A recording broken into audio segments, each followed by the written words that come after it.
सियासी सरजमी में जनता के दिलों पर राज करने वाले उत्तर प्रदेश के सबसे कद्दावर नेता, जिनकी लोकप्रियता प्रदेशवासियों के दिलों में बसती है, हम बात कर रहे हैं समाजवादी पार्टी के राष्ट्रीय महासचिव श्री शिवपाल सिंह यादव जी की।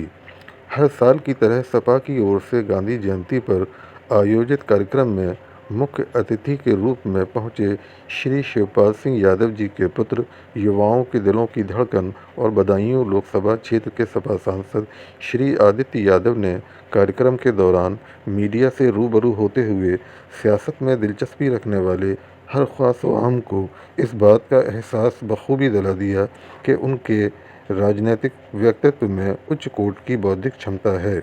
उन्होंने इस अवसर पर न सिर्फ लोकतंत्र को मिटाने के लिए भाजपा द्वारा चलाए जा रहे कुचक्र को जनता के सामने लाते हुए भाजपा की कार्यप्रणाली पर गंभीर आरोप लगाए, वहीं दूसरी ओर पत्रकारों के सवालों के जवाब में सपा वरिष्ठ नेता श्री आजम खां पर भी चर्चा की तथा राजीव यादव की आत्महत्या के संदर्भ में पूछे गए सवालों का जवाब भी दिया।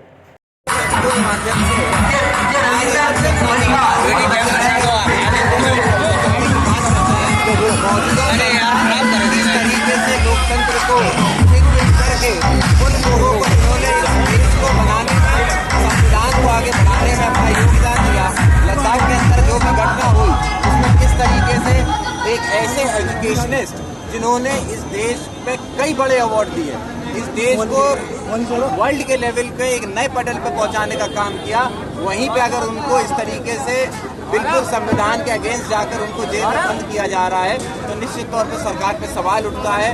सवाल ये उठता है कि जहां आज हम गांधी जी की जयंती मना रहे हैं, वही गांधी जी के दिखाए गए अहिंसा के रास्ते पे चलने वाले सोनम वांगचुक जैसे लोगों को अगर जेल में डाला जाएगा तो कहां इस देश के अंदर लोकतंत्र बचा रह जाएगा। लेकिन जिस तरह से बरेली वाले कांड के बाद लगातार कार्रवाई हो रही है, तो वहीं वक्फ अधिनियम के लेकर के कल एक मुस्लिम पर्सनल लॉ बोर्ड ने बंद का आह्वान किया है। आपको क्या लगता है कि वक्फ अधिनियम संशोधन के पक्ष में है आप, या फिर वाकई जो है ये नहीं होना चाहिए? देखिए, वक्फ अधिनियम जो संशोधन है इसके ऊपर बहुत ही ग्रे एरिया है। इसके ऊपर कई मुद्दों पे हम लोगों ने लोकसभा के अंदर भी चर्चा करी, हम लोगों ने समय समय पे सवाल उठाया। सरकार इन सब अधिनियमों को इतना चुप चुप के क्यों लेके आना चाहती है? क्या वजह है अचानक इसको थोपने का प्रयास किया जाता है? क्यों नहीं इसके ऊपर लोकसभा के अंदर चर्चा की जाती है? भाई, विपक्ष भी अपने कई सारे सवाल है इस अधिनियम को लेकर जिनको उठाना चाहता है। सुप्रीम कोर्ट की जो आपने अभी बेंच ने जो आदेश दिया उसमें कैसी बातें उन्होंने कई सरकार को क्या आदेश दिया, ये सब हमने देखा है। तो निश्चित तौर पर सरकार को सभी लोगों को साथ में लेकर के प्रयास करना चाहिए कि जो भी अधिनियम को लेकर आते कम से कम जनता के हित में होने चाहिए। आतंकवाद को लेकर कहा जा रहा था कि वो आएंगे तो बसपा के संपर्क में है, लेकिन उन्होंने साफ कर दिया है कि अखिलेश जी उनके बेटे की तरह है। देखिए, आजम खां साहब समाजवादी पार्टी के फाउंडिंग मेंबर में से, वहीं जहां समाजवादी पार्टी को उन्होंने समय समय पर मजबूत किया है, समाजवादी पार्टी ने भी हर मोर्चे पे उनका सहयोग दिया है। चाहे वो यूनिवर्सिटी की बात हो, चाहे रामपुर के विकास की बात हो, चाहे अल्पसंख्यक मुसलमान समाज को आगे बढ़ाने की, हक दिलाने की बात हो, जब जब आजम खान साहब ने कोई मुद्दा उठाया, समाजवादी पार्टी एक चट्टान की तरह उनके साथ खड़ी रही। तो ऐसे में ये बात तो बिल्कुल तय है, वो लोग जो कहीं ना कहीं ये चाह रहे थे कि आजम खान जी द्वारा या उनके द्वारा बयान दिला के या उनके लोगों को बरगला के किसी तरीके की राजनीति उसमें की जाए, उनकी राजनीति पूरी तरीके से चौपट हो गई। आजम खान साहब समाजवादी पार्टी के साथ थे, समाजवादी पार्टी के साथ हैं और आगे भी रहेंगे। राजीव यादव नगर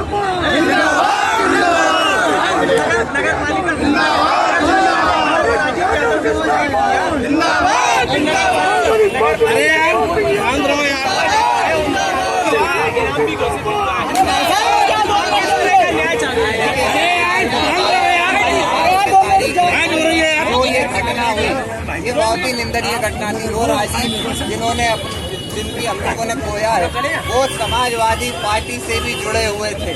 समाजवादी पार्टी हो, चाहे आदरणीय शिवपाल जी हो, चाहे समाजवादी पार्टी कोई भी नेता हो, सबका उन्होंने सहयोग समय समय पर किया, पार्टी ने उनका सहयोग किया।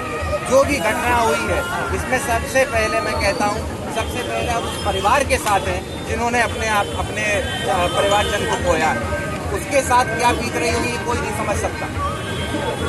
सरकार को, साथ में न्यायालय को, पुलिस प्रशासन को जो भी व्यक्ति हो जिसने ये घटना की है इसकी पूछताछ जांच करके न्याय दिलाना चाहिए।